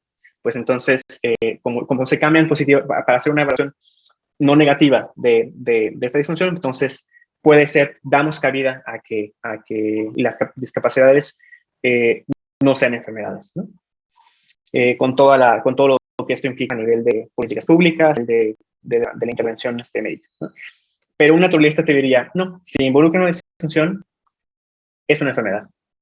Pero como ellos no se comprueban con ninguna evaluación, te dirían, sí, es una enfermedad, pero que sea una enfermedad no amerita, o sea, para un naturalista decir que algo es una enfermedad es como decir, esta mesa es de color rojo. Es decir, es una pura descripción, no es ninguna evaluación para un naturalista, ¿no? Entonces, ellos te dirán, no hay problema con seguirlas considerando enfermedad porque pues es una disfunción y ya, ¿no? Las sociedades pueden o no considerarla negativa o positivamente, pero eso es una cosa de la sociedad, ¿sí? Es un problema de la sociedad, digamos, no del estatus de enfermedad de la condición, ¿no? Entonces, otra vez, depende de qué actitud, depende de qué perspectiva tomas o de qué intuición tengas, tú puedes decir, va, ¿no?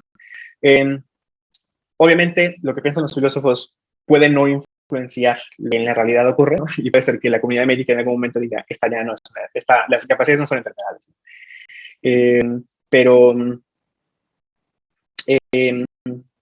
mi perspectiva personal sería,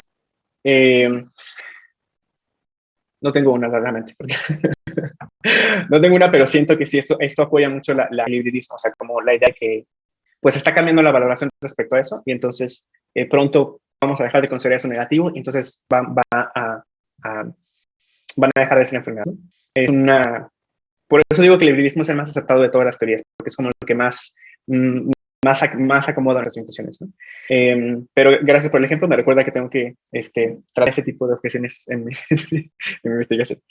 Y luego el asunto de las enfermedades mentales. Me imagino que varios estarán al tanto aquí, como decía hace un momento, el consenso dentro de la investigación psiquiátrica es sí hay algunas asociaciones entre factores biológicos y algunas condiciones psiquiátricas, como específicamente la esquizofrenia o la depresión, ¿no?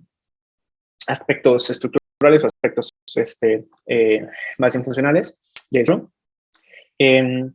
Pero el status quo no son confiables, o sea, no han sido replicados exitosamente por varios grupos y hay ciertos hallazgos que contradicen otros hallazgos, entonces está como un poco rara el estatus epistémico de las condiciones psiquiátricas. Y dentro también dependiendo de la perspectiva que tengas, naturalista, hibridista o normativista, se van a acomodar las condiciones psiquiátricas. Para los naturalistas, lo que te van a decir es, si los psiquiatras se dan cuenta que no hay ninguna disfunción biológica involucrada, entonces las psiquiátricas no son enfermedades.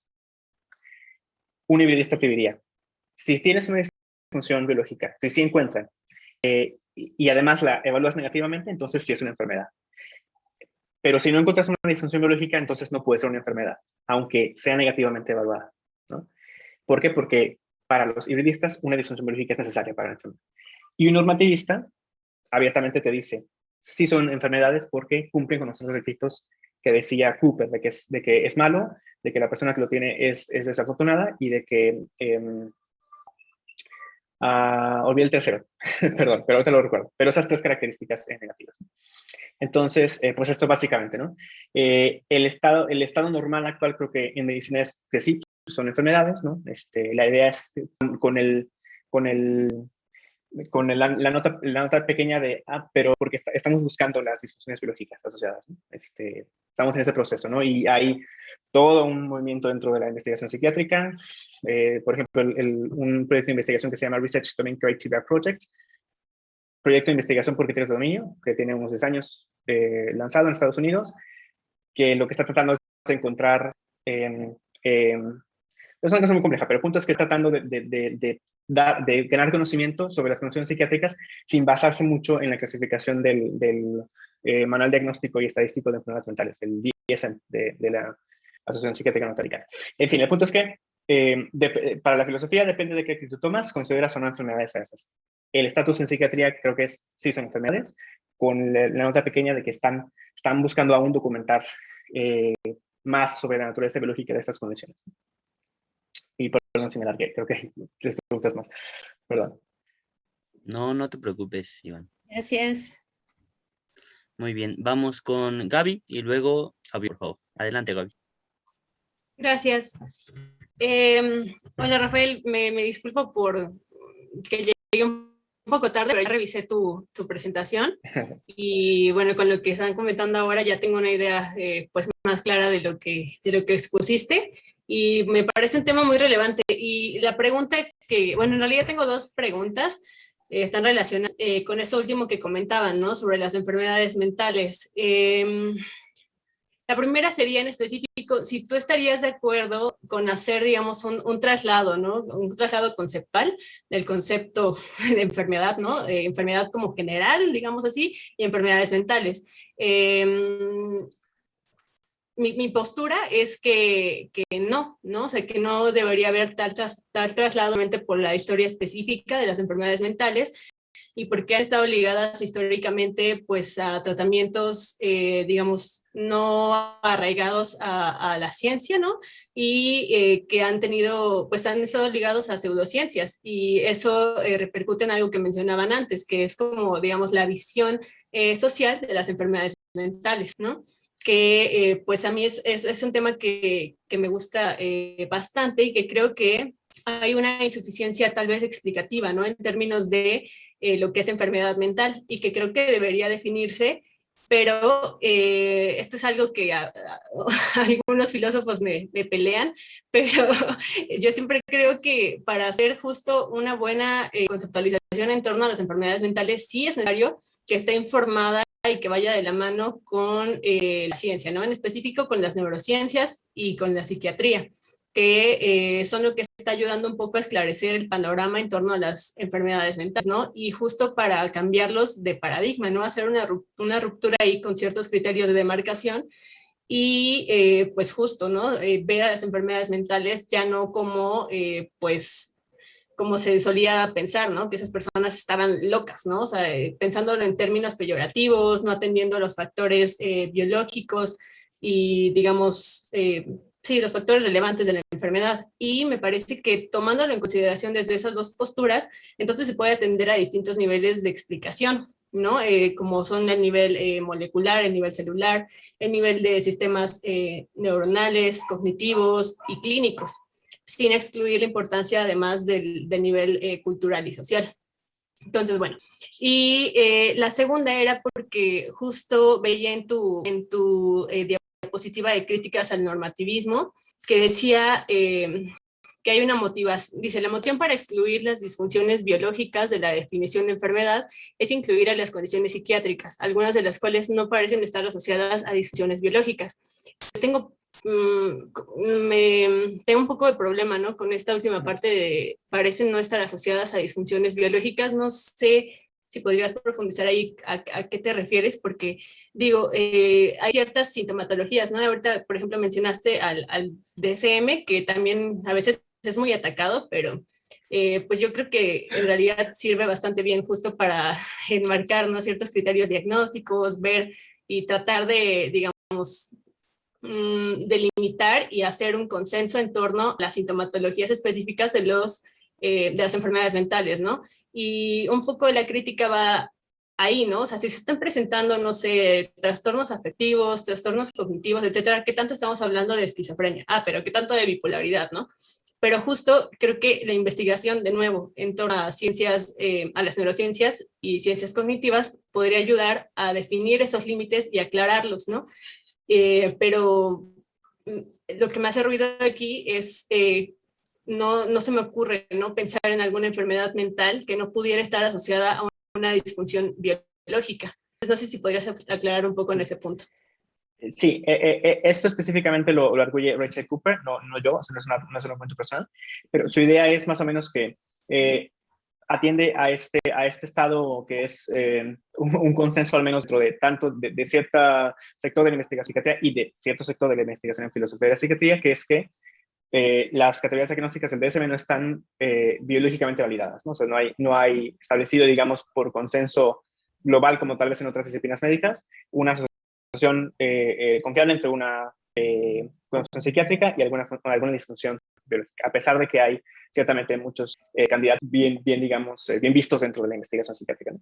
En filosofía eso es importante porque te dice, oye, pero ¿qué tal si no, como no está establecido por la investigación, entonces establecido en ese sentido fuerte, digamos, entonces los filósofos piensan, ay, ¿qué tal si no? ¿Qué tal si las condiciones psiquiátricas no estuvieran asociadas a una disfunción biológica específica, ¿no? Es decir, que pudiera haber, o sea,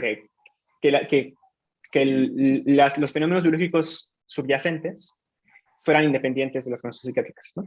De manera que no fuera irrelevante si hay una u otra disfunción con respecto específicamente a las condiciones psiquiátricas, ¿no? Entonces, la idea de Cooper es, ok, hay este estado de la investigación psiquiátrica, categorías diagnósticas un poquito menos biológicamente cargadas que la depresión o que la esquizofrenia o que el autismo o que el desorden de ansiedad generalizada, no sé cómo se dice en español, perdón, estoy traduciendo literalmente. Digamos, otras cosas, otras categorías, digamos, menos, por ejemplo, cosas que tienen que ver con desórdenes de personalidad, que en principio parecen tener menos soporte biológico por el estado actual de la investigación. Digamos, a este contexto, lo que dice Cooper es, pues, por si acaso, y si no hay alguna disfunción específica asociada a algunas condiciones, pues entonces vamos a quitar la condición de que tiene que haber una disfunción biológica, ¿no? Porque su intuición es que sí son enfermedades las condiciones psiquiátricas, ¿no? Ahora, entonces, eso es por un lado. La otra cosa es, mi posición personal filosófica respecto a las condiciones psiquiátricas es, ok, ya hablamos de condiciones psiquiátricas, hablamos de cosas en el mundo que son condiciones psiquiátricas, ¿no? Los psiquiatras diagnostican a gente con esquizofrenia, con depresión, etc. Solamente está esta cuestión del estado de la investigación psiquiátrica. Y entonces, lo que yo creo es que cuando haya este anuncio bien establecido dentro de la comunidad psiquiátrica de la esquizofrenia es tal disfunción, ¿no? Específicamente, o tal grupo de disfunciones, ¿no? Yo creo que lo que van a estar haciendo es definir otra cosa que es una condición psiquiátrica. Es decir, lo que yo creo es, las condiciones psiquiátricas son patrones de comportamiento con ciertas características, ¿no?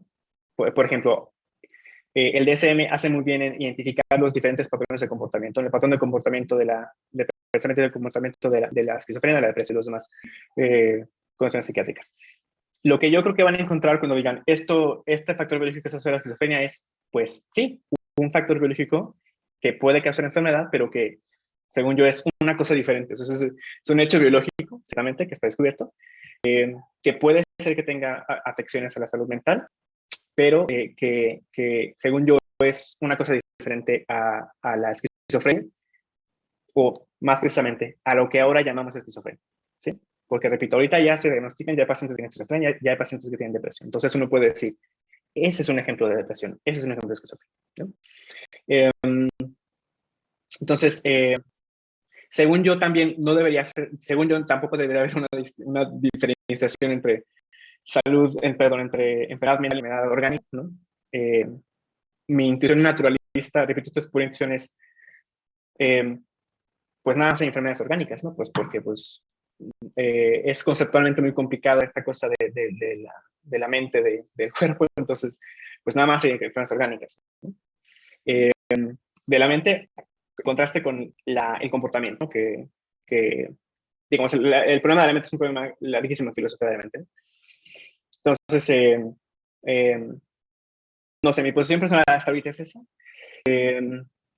También es cierto que dentro de la investigación psiquiátrica y dentro de la investigación filosofía de la psiquiatría, la idea es un poco más holística, es como decir, ok, hay muchos psiquiatras y muchos filósofos de psiquiatría que lo que dicen es, bueno, mira, deja que corra este proyecto de investigación, el Research Domain Criteria Project de Estados Unidos, que parece ser un proyecto de investigación muy prometedor para dar información sobre las condiciones psiquiátricas en diferentes niveles, biológico y psicológico. Toma lo que es los findings, los hallazgos de esas investigaciones, toma los hallazgos de otras investigaciones de corte más bien social, y entonces arma una perspectiva más holística y más integrada de la salud mental, ¿no? Pero de la salud mental, no de las condiciones psiquiátricas, porque a lo que muchos filósofos de la psiquiatría, bueno, no muchos, algo que se discute, digamos, no en los textos, sino como en las charlas académicas es, bueno, pues igual y la psiquiatría requiere de un cambio de paradigma, ¿no? Es decir, requiere o sea, puede ser que un cambio de paradigma sea benéfico para entender la salud mental, no en términos de enfermedades mentales o en términos de condiciones psiquiátricas discretas, sino de alguna otra manera, ¿no? En la cual tú integres hallazgos biológicos, pero también hallazgos de tipo más bien social y psicológico, ¿no? Y ambiental, ¿no? Que son también los que saluden mucho. Entonces, hay quienes apuntan a que sí, está viendo que este proyecto en particular apunta un poco a este posible cambio de paradigma que puede hacer, ¿no? Y digo que un cambio de paradigma porque, por ejemplo, el inicio de este proyecto de investigación, uno de sus fundadores, que ya no está en el proyecto, pero que en su momento estaba, Thomas Insel, digo, esto no más lo dice él, creo que es una cosa así, es pues que las categorías no están diseñadas para verse psicológicamente, las del DSM, ¿no? Es decir, es como, pues, son categorías justamente descriptivas o sea, de síndromes, pues, de patrones, pues, de comportamiento, de grupos, o de clústeres de ciertos comportamientos y pensamientos, ¿no? Entonces, un poco el argumento de los personas que originariamente empujaron el proyecto de este Domain Criteria Project es el DSM, las categorías del DSM no están diseñadas para ser validadas biológicamente, ¿no? Es decir, no son categorías, digamos, que sean compatibles con validarlas biológicamente con una disfunción notal, ¿no? Según él, ese es el argumento de ellos, ¿no? Y entonces la idea de ellos es, hay algún momento en pasajes muy claros en los que Insel y otros defensores del Research Domain Criteria Project dicen, estamos apostando por una investigación que se centre en las condiciones psiquiátricas y vamos a ver qué sale. O sea, vamos a investigar aspectos de la salud mental, ¿no? En nuestras muestras no vamos a incluir a pacientes que estén diagnosticados con alguna de las condiciones que no queremos investigar, no queremos incluir en el framework las condiciones psiquiátricas y vamos a ver qué sale después, ¿no? Obviamente con ciertos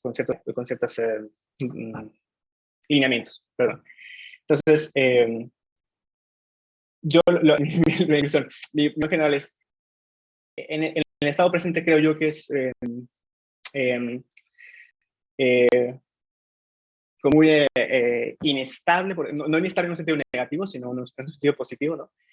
Un tanto inestable la concepción de las condiciones psiquiátricas en el presente, y que sí creo que en algún momento va a haber algún tipo de cambio de paradigma o de cambio sustancial en la forma de concebir la salud mental, ¿no? Que tal vez no tenga que estoy pensando en puros términos en inglés, perdón. Que no tenga que sostenerse en la idea de que hay condiciones psiquiátricas discretas, ¿no?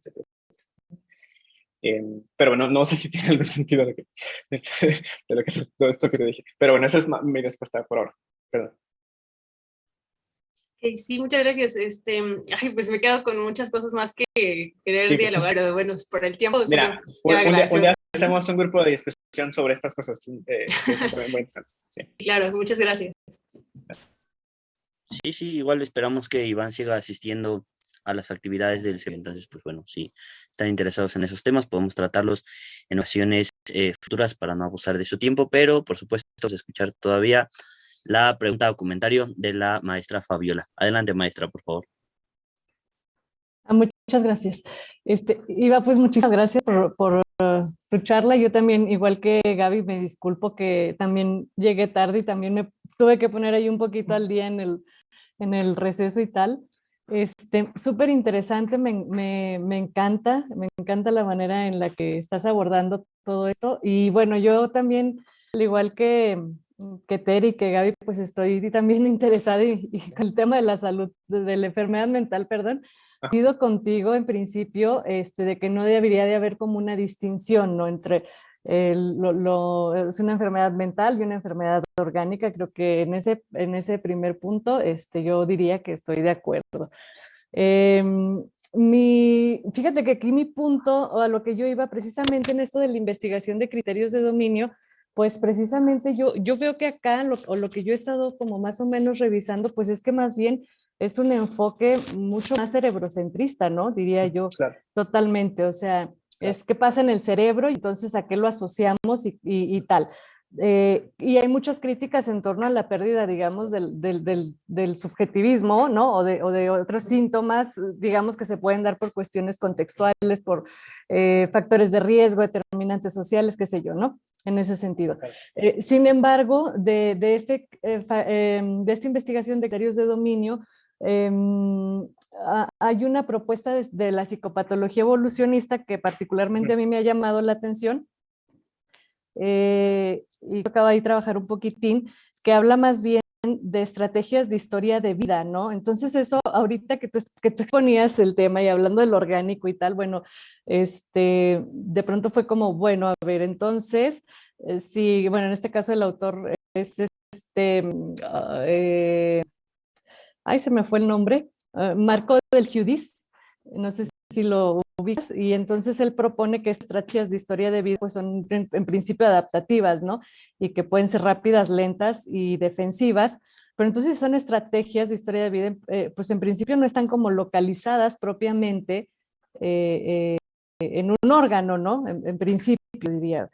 Entonces, digamos, siguiendo esta propuesta evolucionista, donde cabría en el normativismo, digamos, en principio pues son buenas, solo que en algún punto se volvieron disfuncionales y entonces eso hizo que viniera tal o cual a la investigación. No sé, eso sería como un primer.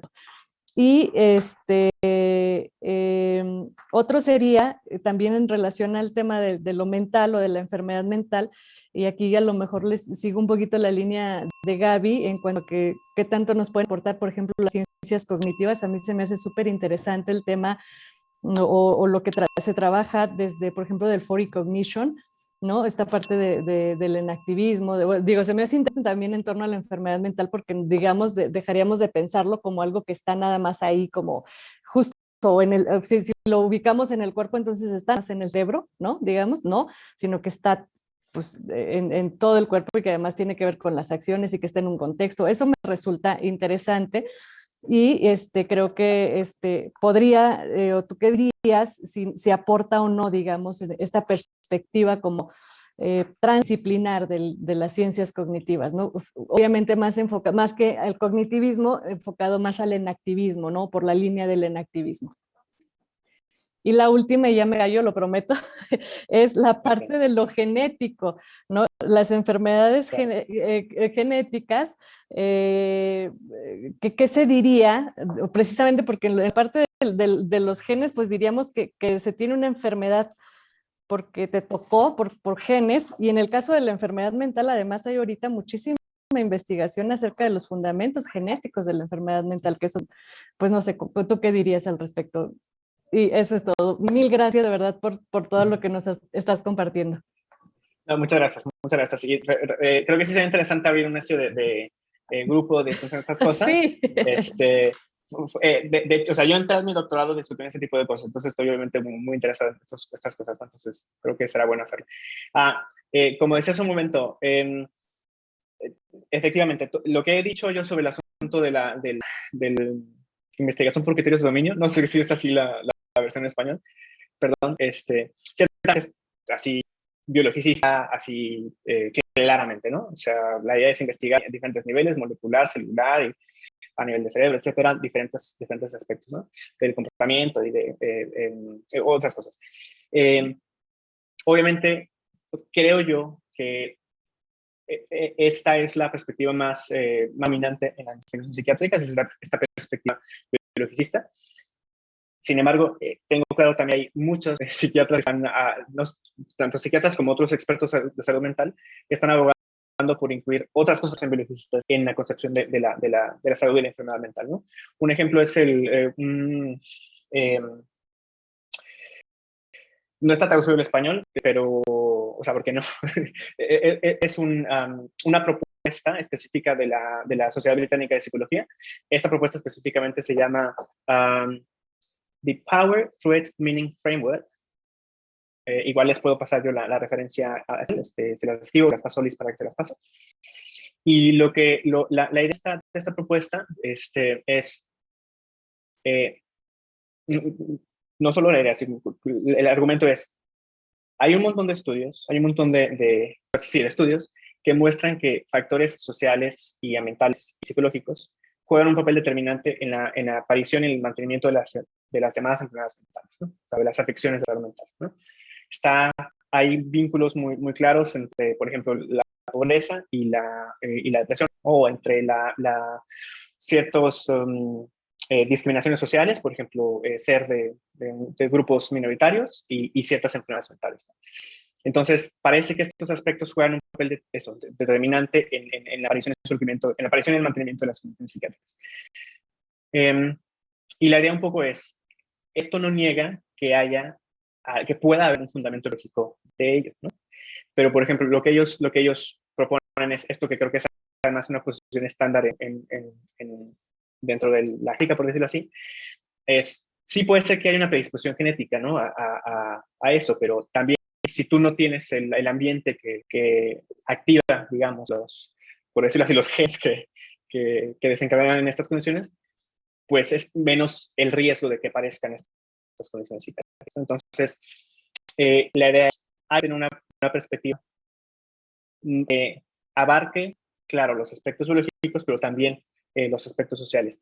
Y ellos específicamente sí tratan también de evitar el asunto de hablar de enfermedad mental en términos de condiciones psiquiátricas separadas, o de esquizofrenia, ¿no? No me queda claro a mí muy bien cuál es la razón detrás de eso, en ese propio particular. Pero el punto es que, ok, entonces, en la situación, así, si lo viéramos desde fuera, creo yo sería más o menos así. Tenemos un montón de psiquiatras que son muy biologicistas, otros que son mucho más de corte social, ¿no? Social, psicológico, ambiental. Y ya hay gente que dice, bueno, no despreciemos ninguna de las dos, pero no las despreciemos para construir una perspectiva de los mental, siendo muy escépticos o siendo agnósticos, de entender la enfermedad mental en términos de condiciones psiquiátricas o en términos de enfermedades mentales, ¿no? Entonces, la idea, por ejemplo, de un psiquiatra que se llama Dan Stein, que acaba de publicar un libro hace poco que se llama Problems of Living, es, vamos a reconocer que la parte biológica tiene un montón de gaps, de deficiencias, digamos, ¿no? Y reconocer que la parte social tiene también algunas deficiencias.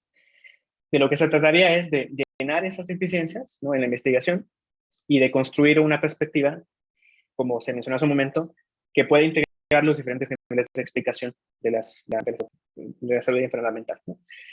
Es decir, básicamente la idea es, deja que los biologicistas hagan lo que tienen que hacer, ¿no? Con toda la parte cerebral específicamente, deja que los psiquiatras les hagan todo lo que tienen que hacer, y luego ya vas integrando tú el conocimiento en un cuerpo, digamos, unificado de conocimiento al respecto de salud mental.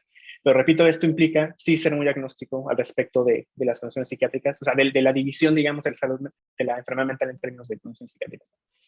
Pero ciertamente, a mí me parece la posición más razonable, ¿no? Decir, pues mira, sí, ahora es muy conveniente para los psiquiatras a nivel clínico seguir diagnosticando con el DSM, ¿no? Sí, es prácticamente muy útil, digamos, ¿no? Ampliamente hablando, ¿no?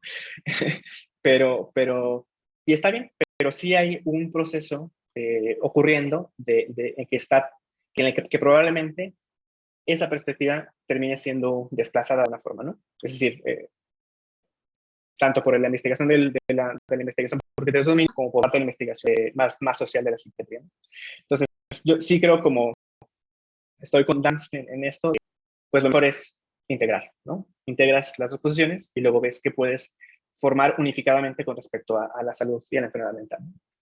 Y repito, siendo agnósticos, esto requiere sí ser agnóstico de separar o de hablar de enfermedades mentales como tal, ¿no? Que no así de enfermedad mental o de afectaciones a la salud mental, ¿no?